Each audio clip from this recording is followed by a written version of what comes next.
I'm Fitz, and this is my retro wrestling review for Wednesday. Bit of a tongue twister, so I'm gonna say it slow every time until I get comfortable. But yeah, I'm gonna focus on In Your House for the time being. I think that's 27 or 28 shows in total. Today, In Your House 1. So it starts off with Vince McMahon and Doc Hendricks, also known as Michael P.S. Hayes. They're the commentary team. Pretty quick into the first match. It turns out this is going to be Bret Hart's first of two. It's against Hakushi. Bret wins with a victory roll and then limps backstage. I give it about a 2.5 out of 5. Um, Personally, decent opening match, but when you're trying to sell this is the new thing you're doing, like, yeah, I feel it could have been a stronger match, but like I say, couldn't really fault it too tough. Simple ending. Bret limps away, sets up a story for the rest of the night. We go backstage to Todd Pettingill. He's at the superstar line with Alundra Blaze and Stan Lane. They're on calls currently. Lawler comes in. He wants Bret now because he sees that he's limping. He wants to take full advantage whilst he can do. Um, when Todd reminds him that Bret's due onto the superstar line because he's won his match, then Lawler suddenly has to get off. um, yeah, then it goes to this In Your House promotion where they were giving away a house. It turns out that it was 340,000 entries to win the house.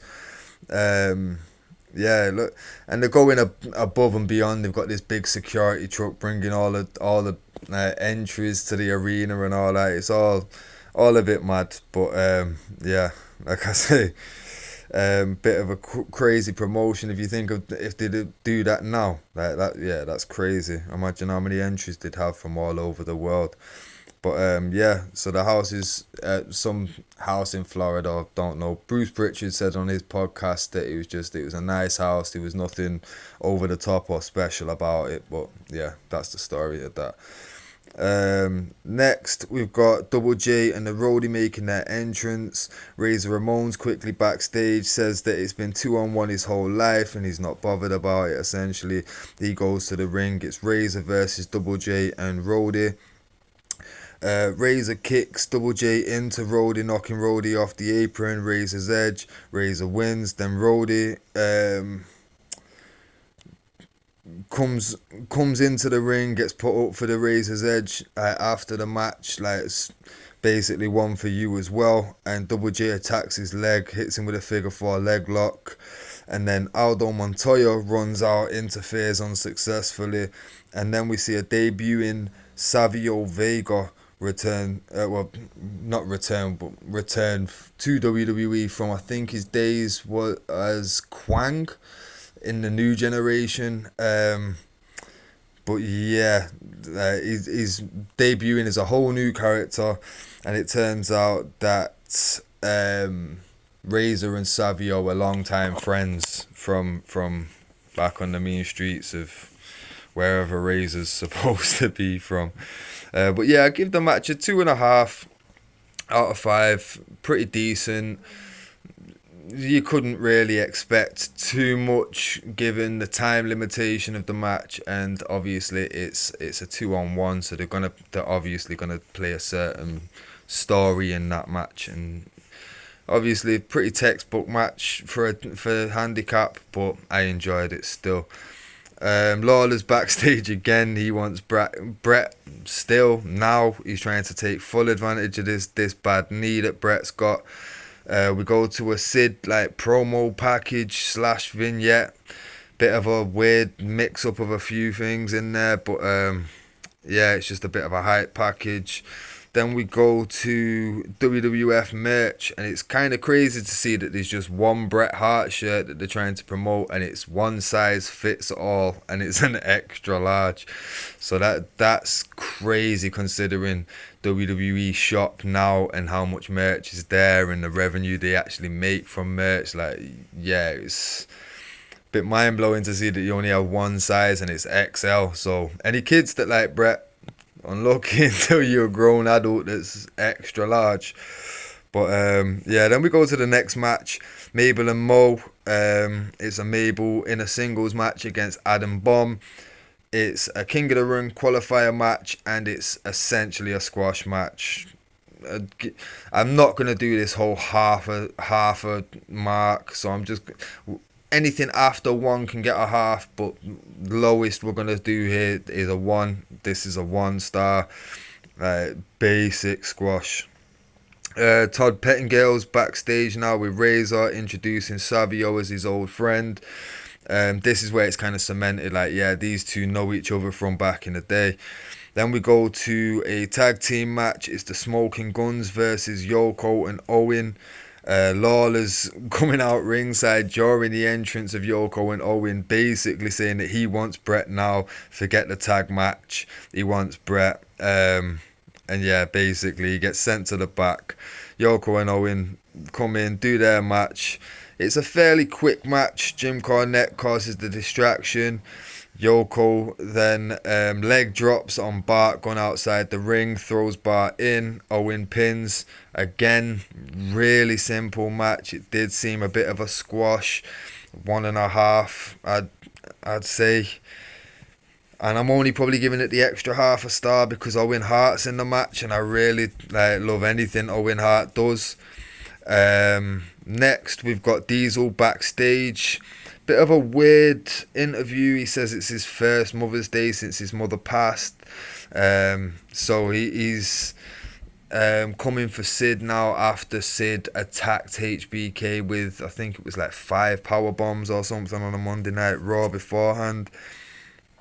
Now Jerry Lawler's in the ring with his mother, who his mother is clearly younger than him. It's a bit of a weird dynamic. Loads more Helen Hart jokes.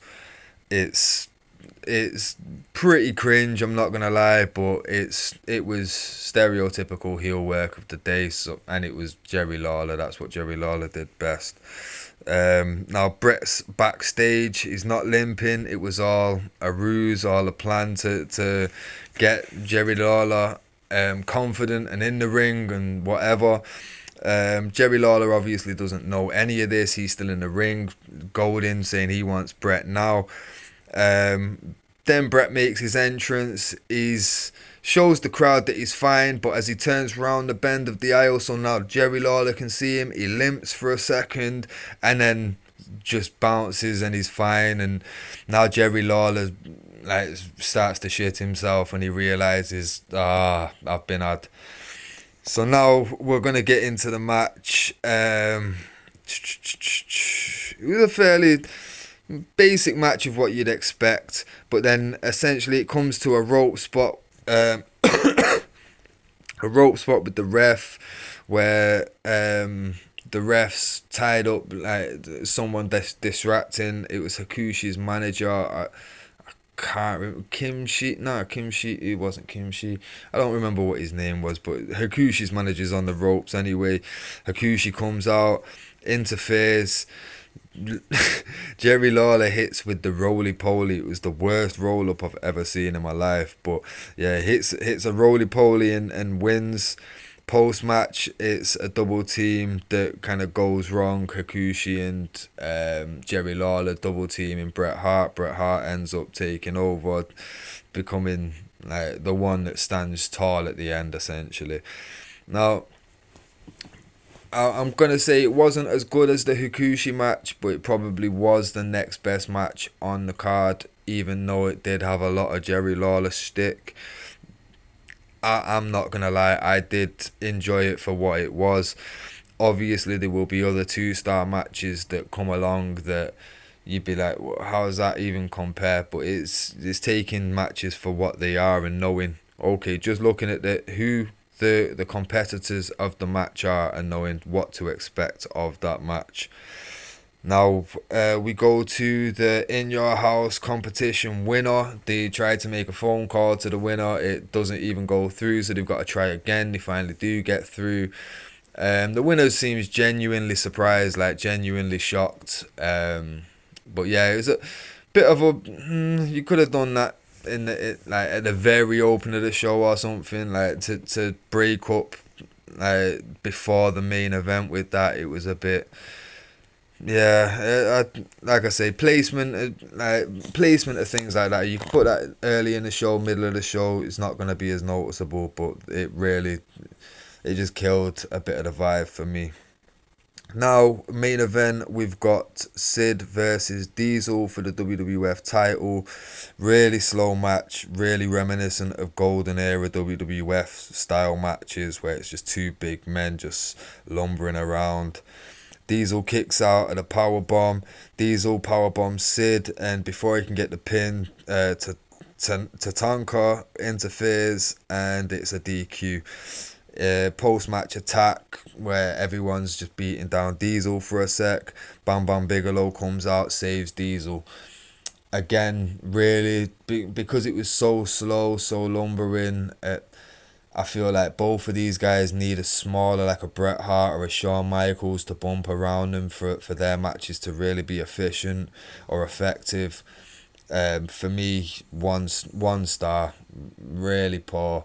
The surprise of Bigelow coming out at the end was probably a nice surprise at the time, but for me, yeah, Bam Bam Bigelow to come out and be the main save at the end of the night.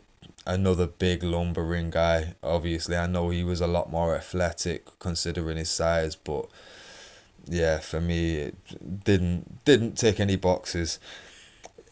Overall, I wouldn't. Yeah, it's not the best pay-per-view I've ever watched, but I'll be totally honest, it's certainly not the worst.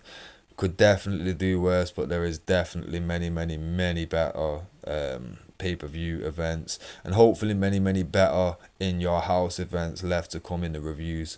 So yeah, that's the end of the review this week. I'll catch you next week for In Your House 2, and yeah, like, share, subscribe, all that stuff there. Catch you next time.